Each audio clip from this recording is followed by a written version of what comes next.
সাধারণ নাগরিক যারা অসামরিক, সেভাবে আমরা কিভাবে বিপদের সম্মুখীন হলে মোকাবিলাটা করতে পারি।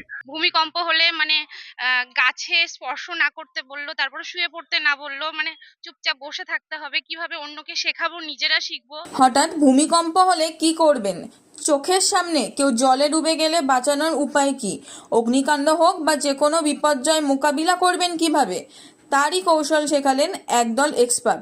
একেবারে হাতে কলমে মহড়া চলল কলেজ ক্যাম্পাসে।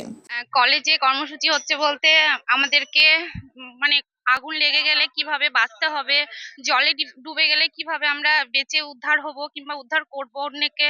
বন্যা হোক বা ভাঙন, অগ্নিকাণ্ড হোক বা জলে ডোবা, মুর্শিদাবাদ জেলাতেও প্রাকৃতিক দুর্যোগ দুর্ঘটনা ঘটে হামেশাই।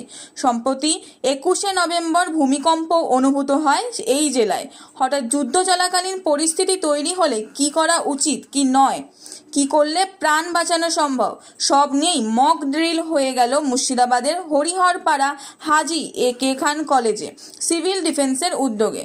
সিভিল ডিফেন্স ও বিপর্যয় মোকাবিলা দপ্তরের প্রতিনিধিরা শেখালেন কৌশল, কলেজের ছাত্রছাত্রীরা নিলেন সেই পাঠ। মুর্শিদাবাদ জেলাতে বন্যার পরিস্থিতি আছে, সেরকম ভাবে হঠাৎ করে বন্যা পরিস্থিতি হলে, হঠাৎ করে অগ্নি সংযোগ কোথাও হয়ে গেলে, বা ভূমিকম্প হলে, বা যুদ্ধ পরিস্থিতি হঠাৎ করে যদি তৈরি হয়ে যায়, তাহলে এরকম কিছু অসামরিক মানুষ যদি একটা ভলেন্টিয়ার তৈরি করতে পারা যায়, তাহলে তারা অনেক মানুষের প্রাণ বাঁচাতে পারে।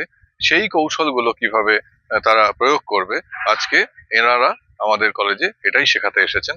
সচেতনতা বৃদ্ধি, জরুরি পরিস্থিতিতে দ্রুত ও নিরাপদে বের হওয়ার কৌশল শেখানো হয় এই দিন।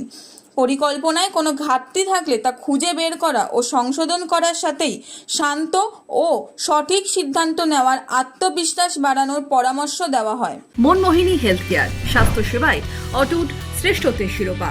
জেলায় প্রথম robotic knee replacement, cardiology with cath lab, neurosurgery, specialised trauma unit থেকে স্পাইন ট্রেন, একগুচ্ছ পরিষেবায় নিয়োজিত। Manmohini health care, quality care with personal touch, Baharampur শিল্প তালুক।